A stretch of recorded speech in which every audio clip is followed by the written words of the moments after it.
And that's the flag behind me. Dear friends, it is my enormous privilege to present to you His Royal Highness, the Crown Prince of Iran. Reza, please come up here. And by the way, I think in this room, we probably prefer another title for you. So I'll call him His Majesty Reza Shah II.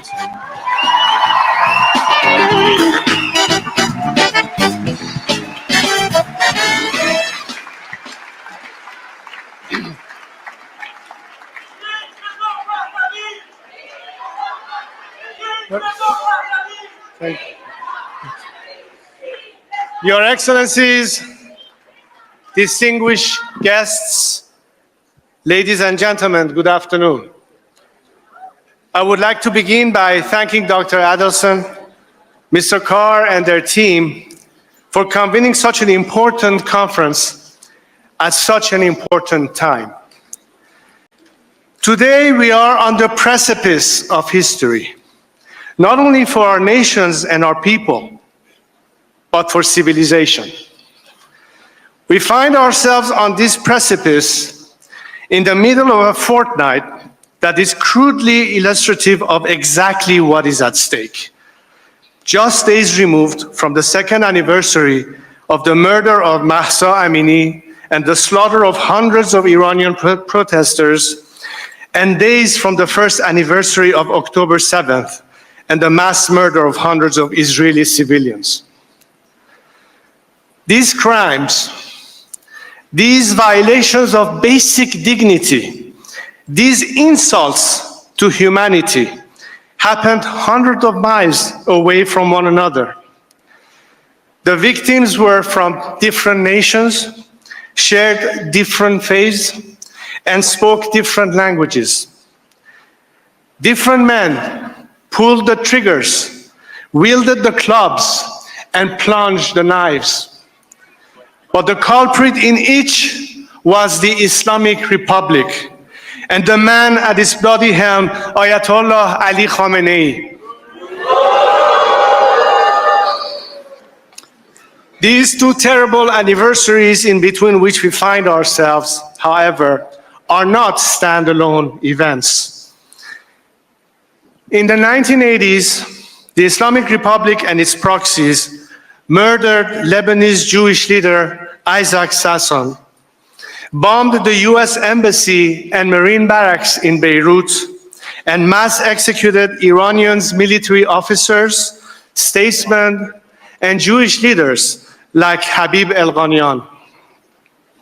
In the 1990s, the Islamic Republic and its proxies bombed the Amia Jewish Center in Buenos Aires, killing dozens of civilians, bombed the Khobar Towers in Saudi Arabia, murdered former Prime Minister Shahpur Bakhtiar, and killed dozens of dissident writers in a series of chain murders across Iran and abroad. In the first decade of the millennium, the Islamic Republic and its proxies rained missiles down on Israel, launched a global campaign of Holocaust denial, murdered American soldiers, and rained bullets on Iranian freedom fighters like Neda Agha Sultan in the Green Movement. In the 2010s, the Islamic Republic and its proxies attempted to bomb Israeli embassies in Georgia, India, and Thailand, announced their intentions to assassinate President Donald Trump, and slaughtered more than 1,500 peaceful protesters fighting for Iran's liberation. To this day, the Islamic Republic and its proxies fire missiles at Israeli civilians and American soldiers, and fire buckshots into the eyes of Iranian protesters. They bomb Israeli playgrounds, poison the minds of American students, and poison Iranian schoolhouses. They target your synagogues and they raid our house churches. Yet, in the face of this, we have witnessed a remarkable solidarity between Iranian, American, and Israeli people.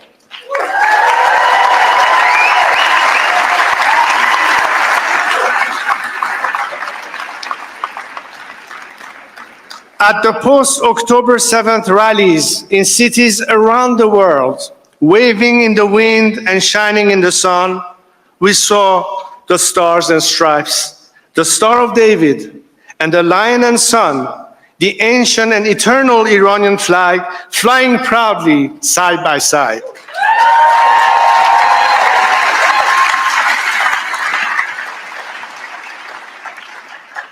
The Iranian people stand with Israeli and Americans because before the Islamic Republic came for you, it came for us.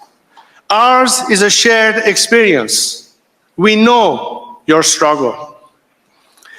My friends, you in Israel are under siege. War is being waged on you from the south, from the north, from the east, and from a propaganda war in the West. All of this is being coordinated, supported, and directed by the Islamic Republic. Reacting to each of these threats independently, as if they were independent threats, will leave you in a state of perpetual vulnerability. Merely fighting Hamas or Hezbollah will not deliver security for Israel or America. You will be simply reacting, and your people will never have peace. The time of reacting to these reactionaries must come to an end. Iranians too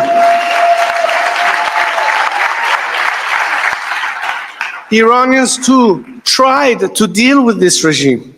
They tried to reform it. It was under these reformists that the most brutal massacres of my compatriots took place. So trust us when we say no deal can be made with such a regime and no accommodation with its proxies.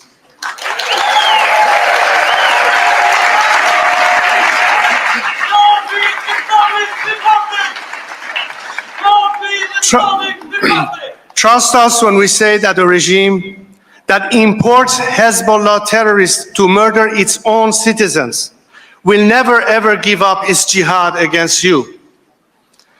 Rising anti-Semitism is taking enough lives on its own. But the 20th century showed us that when that hateful ideology is backed by a regime that seeks to enforce it through violence, it is considerably more dangerous. So it is time to say enough is enough. It is time to draw a red line. Sadly, that red line had to be drawn with the blood of innocent civilians. Our Nika and your Shani, our Puya and your Hirsch. The only path to honor their sacrifices, to prevent more innocent victims, and to bring peace for Israel, America, the Arab world, and my compatriots in Iran, is to send the Islamic Republic to the ash heap of history once and for all.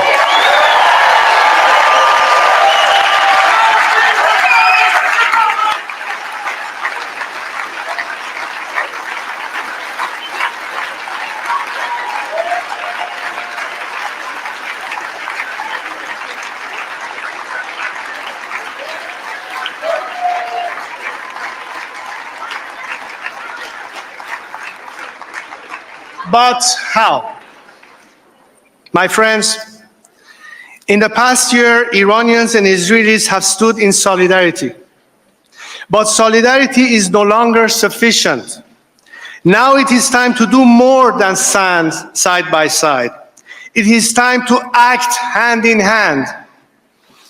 As we stand on this precipice together, the question I put before you today is simple. Are you ready to do more than stand together? Are you ready to act together? The people of Iran have made their stance clear. They are fighting against this regime every day, and they are doing it with no support from the outside world. They have sent me here with a message. They are not only fighting to free themselves, but to free the Middle East and the world from the scourge of this evil regime.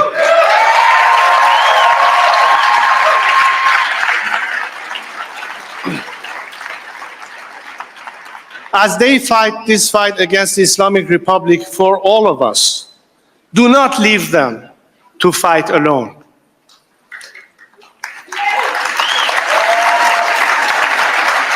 The people of Iran are your partners, not pawns. Pawns are expendable. My people are not.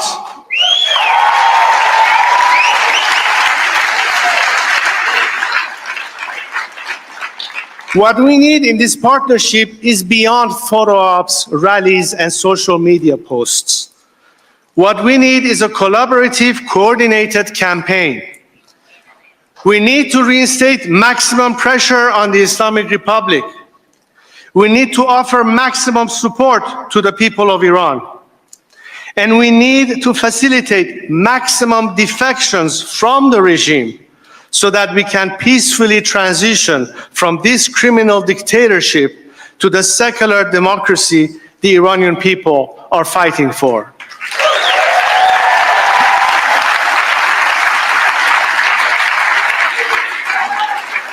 This requires leadership in the United States, in Israel, and an Iranian partner.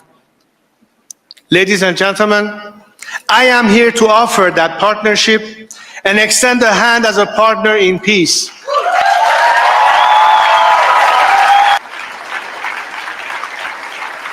It is through this partnership, thank you. It is through this partnership, through this coordinated action, that we can achieve freedom for the people of Iran, security for Israel, the United States, the Arab world, and a true opportunity for a bright future for the Palestinians. If we fail to act and the Islamic Republic remains in power, none of that would be possible. But if we work together, we can secure prosperity and dignity for our people, and stability and security for our world, and expand from the Abraham Accords to the Cyrus Accords.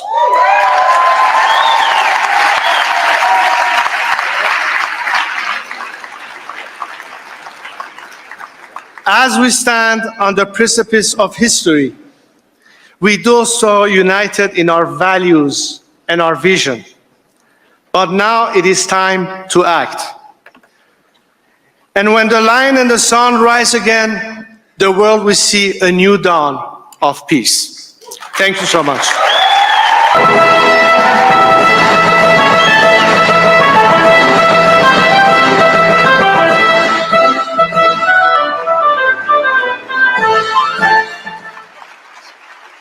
Thank you.